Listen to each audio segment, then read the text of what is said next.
তখনই পেশাদ জলপরি তার হাত বাড়িয়ে একটি ছাগলকে ধরে জলে ডুব দিয়ে অদৃশ্য হয়ে যায়। রাজগড়ের গভীর জঙ্গলের পাশেই ছিল ছোট্ট একটি গ্রাম। এই গ্রামের বেশিরভাগ মানুষই চাষবাস ও পশুপালন করে জীবনযাপন করত। কখনো কখনো পালিত পশুদের ঘাস পাতা খাওয়ানোর জন্য জঙ্গলের মধ্যেও চড়াতে নিয়ে যেত। কিন্তু রাত নামলেই রাজগড়ের জঙ্গলে শিকার খুঁজতে বেরিয়ে আসে ভয়ঙ্কর ডাইনি, পেতনি ও ভুটনি পাখিরা। এমনই একদিন সকালবেলা গিন্নি, আমি চললাম। আর ছাগলগুলোকে রাজগড়ের জঙ্গল থেকে চড়িয়ে নিয়ে আসি। ওখানে বেশ কচি কচি তাজা ঘাস আছে। ঠিক আছে, কিন্তু সূর্য ডোবার আগে ফিরে এসো, বেশি দেরি করো না কিন্তু। রামু তার 3টি ছাগলকে রাজগড়ের জঙ্গলে ঘাস খাওয়াতে নিয়ে যায়। ছাগলগুলি ঘুরে ঘুরে মনের আনন্দে কচি ঘাস খেতে থাকে, আর রামু গাছের নিচে বসে পাহারা দেয়। বসে বসে আর ভালো লাগছে না, যাই নদীর পাড়ে ওই আম গাছের নিচ থেকে কটা পাকা আম কুড়িয়ে নিয়ে আসি। রামু নদীর পাড়ে আম গাছের নিচ থেকে আম কুড়ানোর সময় হঠাৎ সে নদীর জলে লক্ষ্য করে জলে পড়ে ভাসতে থাকা একটি আম হঠাৎ অদৃশ্য হয়ে যায়, আর তারপরেই জলে বুদবুদ কাটতে শুরু করে। আমটা হঠাৎ অদৃশ্য হয়ে গেল কেমনে? আবার ওই জায়গায় বুদবুদ কাটতে লাগলো। কি ব্যাপার কি জানি, যাই আমি ছাগলগুলোকে পাহারা দিতে দিতে আমগুলো খাই। রামু সেখান থেকে চলে যেতেই নদীর জলে একটি ভয়ঙ্কর লেজ ডুবে যেতে দেখা যায়। আবারও নদীর জলে বুদবুদ ভেসে ওঠে। এদিকে রামু ফিরে গিয়ে গাছতলায় বসে মনের সুখে আম খেতে থাকে। আহ, আমগুলো কি মিষ্টি। এবার আমি একটু চোখ বুজে বিশ্রাম নিই, ততক্ষণ ছাগলগুলো ঘুরে ঘুরে ঘাস খাক। রামু গাছতলায় বসে আরাম করে ঘুমিয়ে পড়ে, আর তার ছাগলগুলো ঘাস খেতে খেতে নদীর পাড়ে চলে যায়। কিন্তু ঠিক সেই সময় জল থেকে বেরিয়ে আসে এক ভয়ঙ্কর পিশাচ জলপরি।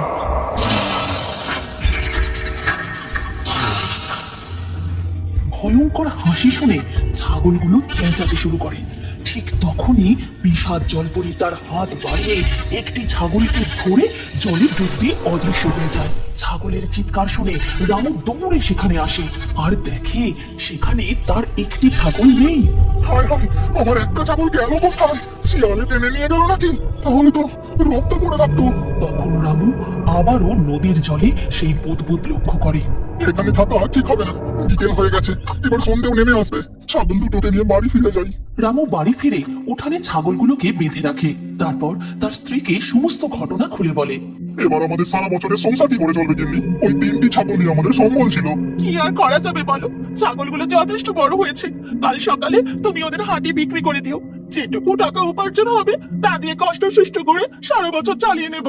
এরপর ধীরে ধীরে রাত হয়ে যায়, আর রাজগড়ের জঙ্গলে ওই ভয়ানক পিশাচ জলপরি জল থেকে মাথা তুলে। একটা ছাগল খেয়ে আমার পেট ভরেনি। ওই লোকটা না চলে এলে আমি সব কটা ছাগল খেয়ে নিতাম। আমি আরো খেতে চাই, আরো খেতে চাই। এই কথা বলে পিশাচ জলপরি এক ডাইনির রূপ ধরে পাড়ে উঠে আসে। তারপর গন্ধ পাচ্ছি, লোকটা ছাগলগুলোকে নিয়ে ওই গ্রামের দিকেই গেছে। ডাইনির ছদ্মবেশে জলপরি ছাগলের গন্ধ অনুসরণ করতে করতে রামুর বাড়ির উঠান পর্যন্ত চলে যায়। এই তো ওই ছাগলগুলো খাবো, এবার পেট ভরে খাবো। ডাইনি যে একটি ছাগলকে ধরতে যায়, তখন ছাগলগুলো ভয়ে চিৎকার করতে শুরু করে। আর তখনই রামু ও রামুর বউয়ের ঘুম ভেঙে যায়। কে কে বাইরে? ওগো ওগো, তাড়াতাড়ি বাইরে চলো।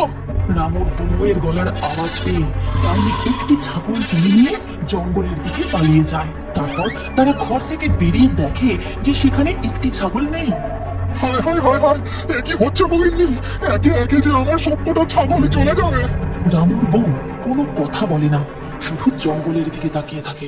কি গো গিন্নি, তুমি চুপ কেন? তোমার কি একটু কষ্ট হচ্ছে না? শোনো, কালকে সকালে না আমিও তোমার সাথে রাজগড়ের জঙ্গলে ছাগল চড়াতে যাব। তুমি পাগল হলে নাকি গিন্নি?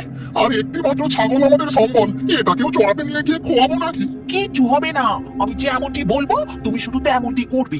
পরের দিন সকালে রামু ও তার বউ রাজগড়ের জঙ্গলে ছাগলটিকে ঘাস খাওয়াতে নিয়ে যায়। রামু ছাগলটিকে ওই আম গাছের নিচে বেঁধে দূরে একটি গাছের নিচে ঘুমানোর নাটক করতে থাকে, আর লক্ষ্মী পাশেই এক ঝোপের আড়ালে লুকিয়ে পড়ে।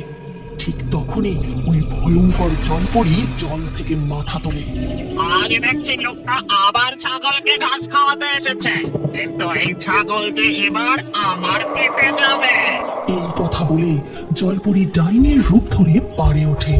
তারপর যেই ছাগলটিকে ধরতে যায় তখনই রামুর বউ লক্ষ্মী তার উপরে মন্ত্রপুত জল ছুড়ে দেয়।